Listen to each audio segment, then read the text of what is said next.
কিছু কিছু যুবক এমন আছে, কিছু কিছু সন্তানের পরিস্থিতি বর্তমান এটা যে কিভাবে মাতা পিতাকে বৃদ্ধাশ্রমে পৌঁছানো যাবে এই ফিকির করে, এই চিন্তা করে।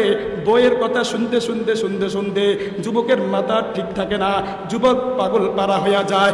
এক পর্যায়ে আল্লাহু আকবার, এই বইয়ের কথা শুনিয়া এই যুবক তার বৃদ্ধ মাতা পিতাকে বৃদ্ধাশ্রমে রেখে আসে। আওয়াজ দিয়া বলেন ঠিক কি ঠিক না? বৃদ্ধাশ্রমে কেন রেখে আসেন?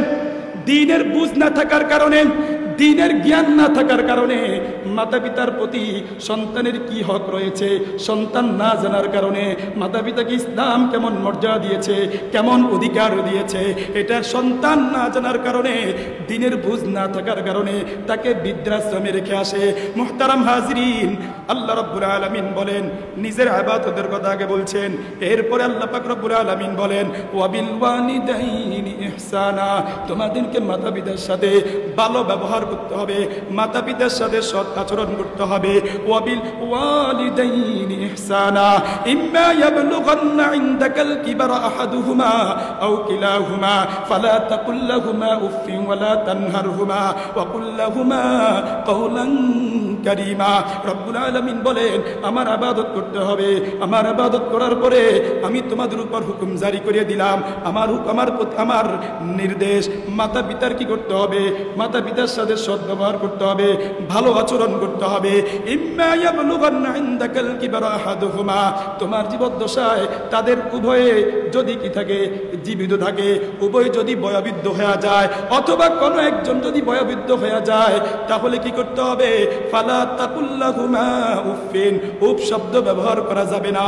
ওয়ালা তানহারহুমা, তাদেরকে ধমক দেওয়া যাবে না।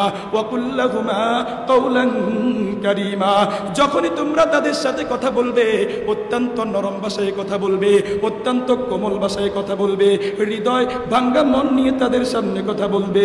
তাদের সাথে কর্কশ ভাষায় কথা বলা যাবে না, তাদেরকে ধমক দেওয়া যাবে না, তাদের সাথে খারাপ আচরণ করা যাবে না। নির্দেশ কার? কার নির্দেশ? ফালা তাকুল লাহুমা উফফিন ওয়ালা তানহারহুমা, তাদেরকে ধমক দিতে পারবে না।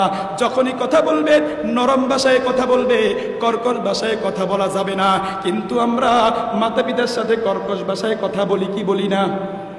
মাতা পিতার অবাধ্যতা করি কি করি না? অথচ আল্লাহর নবী বলেছেন আকবারুল কাবাইরের দ্বিতীয় নম্বর প্রকার হলো ওয়াকুকুল ওয়ালিদাইন, মাতা পিতার নাফরমানি করা। এটা হলো বড় মারাত্মক একটা কবিরা গুনাহ। মারাত্মক কি? এরপর আল্লাহ রাব্বুল আলামিন বলেছেন ওয়াসাইনাল ইনসানা বিওয়ালিদাইহি ইহসানা হামালাতহু উম্মুহু কুরহা ওয়া ওয়াদাআতহু কুরহা ওয়া হামলুহু ওয়া ফিসালুহু 30 শাহরা। আল্লাহ রাব্বুল আলামিন বলেন, আমি মানব জাতিকে আমি নির্দেশ দিলাম, মানব জাতিকে আমি নসিহত করলাম, উপদেশ দিলাম ওয়াসাইনাল ইনসানা বিওয়ালিদাইহি ইহসানা, তারা যেন মাতা পিতার সাথে সৎ ব্যবহার করে। কেন? আল্লাহু আকবার, মা তাকে কত কষ্ট করে গর্ভ ধারণ করলো, 10 মাস 10 দিন 9 মাস 8 মাস একজন মা তার সন্তানকে বোঝা বহন করছে। আল্লাহু আকবার, সন্তান যখন ভূমিষ্ঠ হয়েছে, ভূমিষ্ঠ হওয়ার পর আবার 2 বছর কি করে? সন্তানকে দুধ পান করায়। এই দুধ কোত্থেকে আসে? আল্লাহু আকবার, সন্তান যে দুধটা পান করে এটা আল্লাহু আকবার রক্তে রূপান্তরিত দুধ, রক্তে রূপান্তরিত দুধ। অর্থাৎ এই দুধটা শুধু এমনি খালেজ দুধ না, রক্ত থেকে আল্লাহু আকবার এটার মধ্যে আল্লাহু আকবার প্রসেসিং হইয়া এই রক্তটা দুধে পরিণত হইয়া মায়ের স্তনে আসে। আর এই রক্তে রূপান্তরিত দুধ আল্লাহু আকবার ছোটবেলায় আমরা কি করছি? আল্লাহু আকবার দীর্ঘ 2 বছর 2.5 বছর পর্যন্ত আমরা দুধ পান করছি।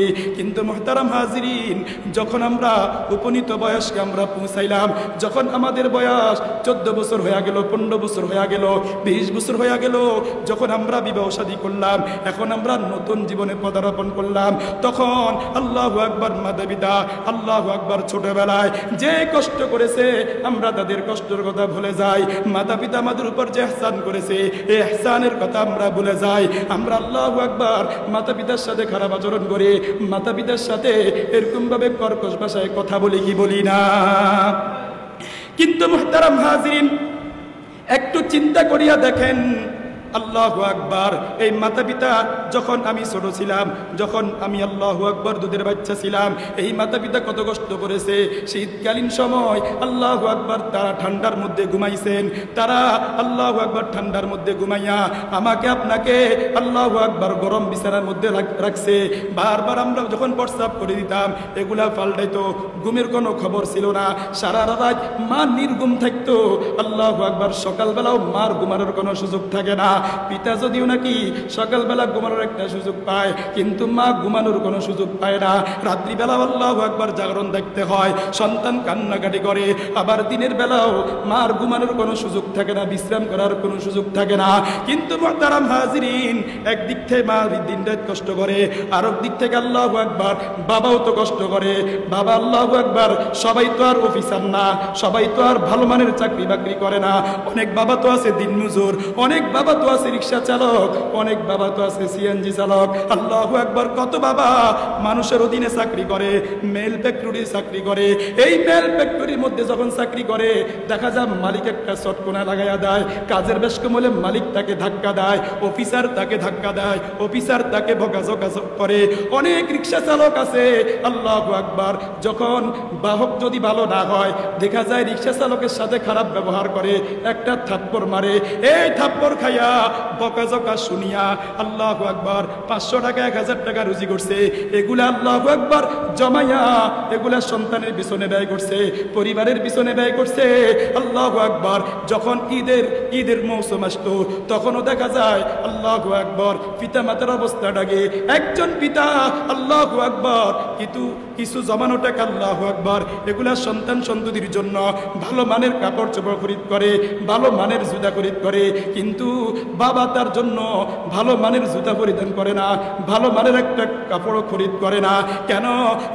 আমি যদি এখন আরামে এসে থাকি, আমার সন্তানকে ভালো জামা পরিধান করানো যাবে না, আমার সন্তানের মুখে আল্লাহু আকবার ভালো খাবার দেওয়া যাবে না। এই জন্য আল্লাহু আকবার বাবা কষ্ট করে, মা কষ্ট করে, কিন্তু সন্তানকে আরাম আয়েশের মধ্যে রাখে কি রাখে না। দুঃখ এবং পরিতাপের বিষয়, এই সন্তান যখন ভালো মানের চাকরি পায়, এই সন্তান যখন আল্লাহু আকবার বিবাহ শাদী করে, তখন তার চরিত্র পরিবর্তন হয়ে যায়, তার মেজাজ পরিবর্তন হয়ে যায়। আল্লাহু আকবার নতুন বিবাহ করছে, বউকে নিয়ে আল্লাহু আকবার শহরে চলে যায়, মাতা পিতার কোনো খবর নেয় না। আমি সবার কথা বলতেছি না, কিছু কিছু যুবক এমন আছে, কিছু কিছু সন্তানের পরিস্থিতি বর্তমান এটা যে কিভাবে মাতা পিতাকে বৃদ্ধাশ্রমে পৌঁছানো যাবে এই ফিকির করে, এই চিন্তা করে। বইয়ের কথা শুনতে শুনতে শুনতে শুনতে যুবকের মাথা ঠিক থাকে না, যুবক পাগল পারা হইয়া যায়।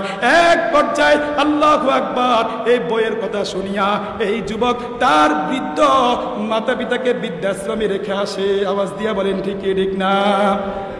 বৃদ্ধাশ্রমে কেন রেখে আসেন? দ্বীনের বুঝ না থাকার কারণে, দ্বীনের জ্ঞান না থাকার কারণে, মাতা পিতার প্রতি সন্তানের কি হক রয়েছে সন্তান না জানার কারণে, মাতা পিতাকে ইসলাম কেমন মর্যাদা দিয়েছে, কেমন অধিকার দিয়েছে, এটা সন্তান না জানার কারণে, দ্বীনের বুঝ না থাকার কারণে তাকে বৃদ্ধাশ্রমে রেখে আসে।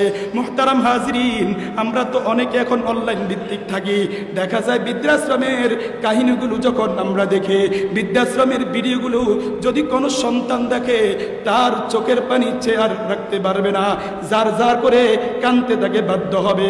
কেন?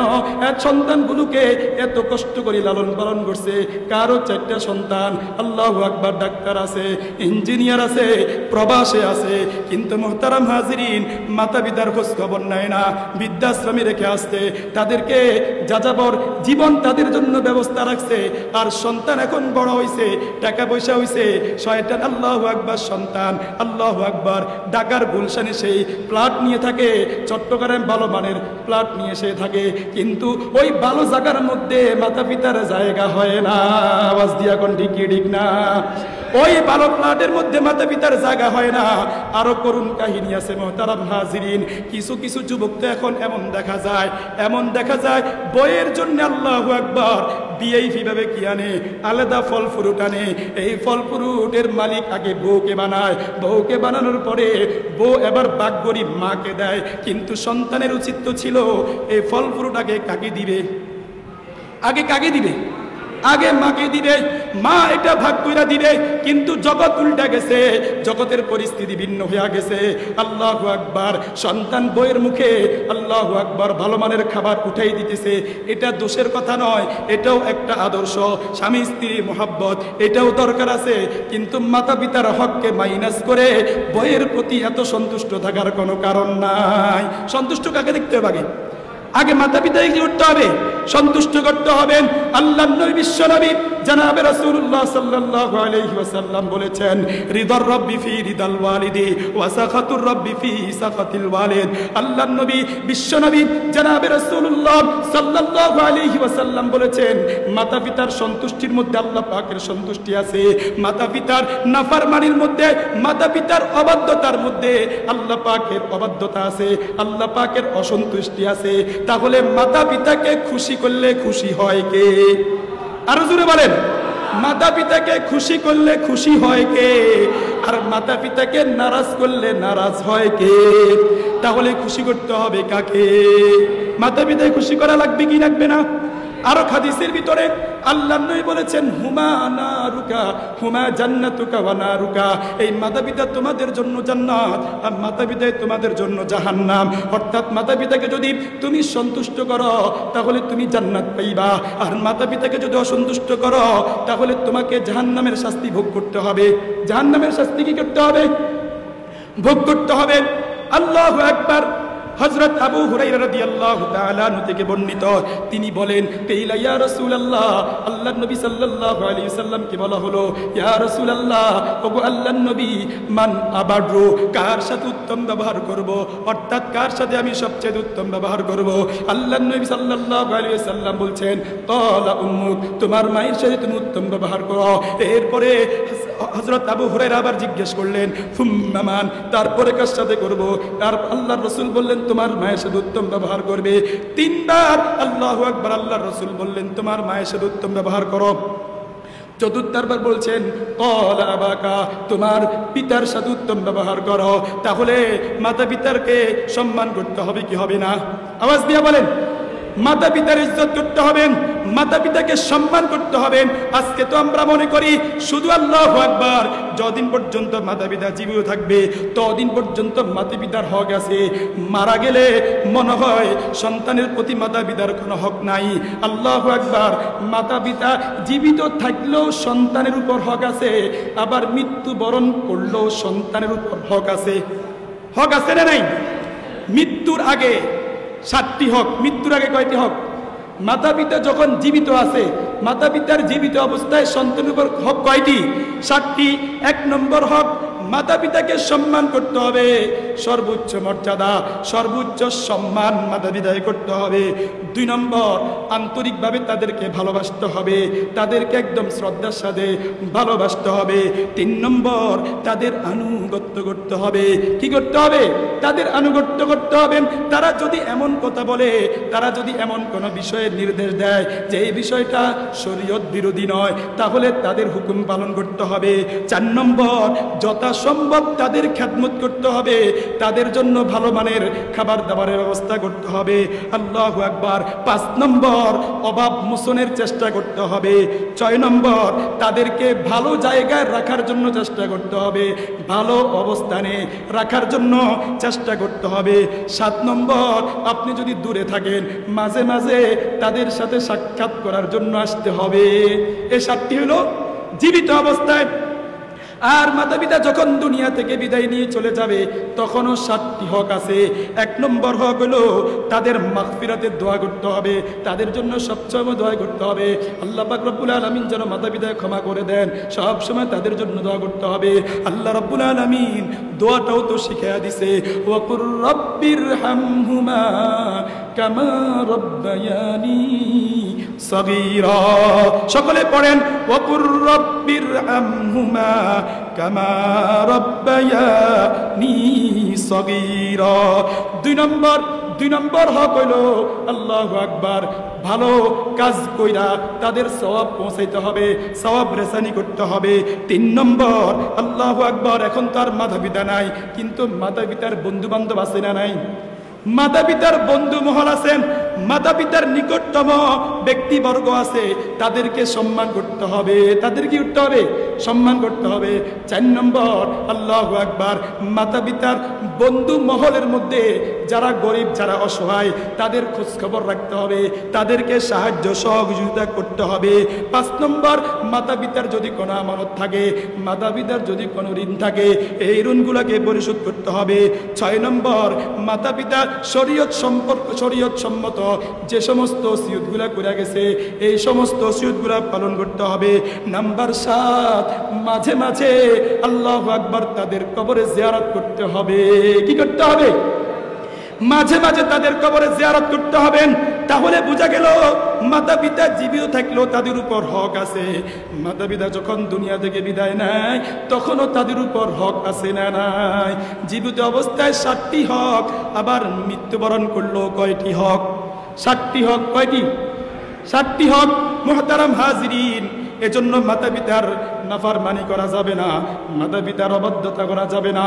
আল্লাহু আকবার। এই মাতা পিতা যেই পরিমাণ আপনার জন্য কষ্ট করেছে, যেই পরিমাণ আপনাকে আল্লাহু আকবার যে সুন্দর কইরা আপনাকে লালন পালন করেছে, তারা এখন বয়োবৃদ্ধ হয়ে গেছে। তাদের সাথে এখন আল্লাহু আকবার কোমল ভাষায় কথাবার্তা বলতে হবে, নরম ভাষায় কথাবার্তা বলতে হবে, কর্কশ ভাষায় তাদের সাথে কথা বলা যাবে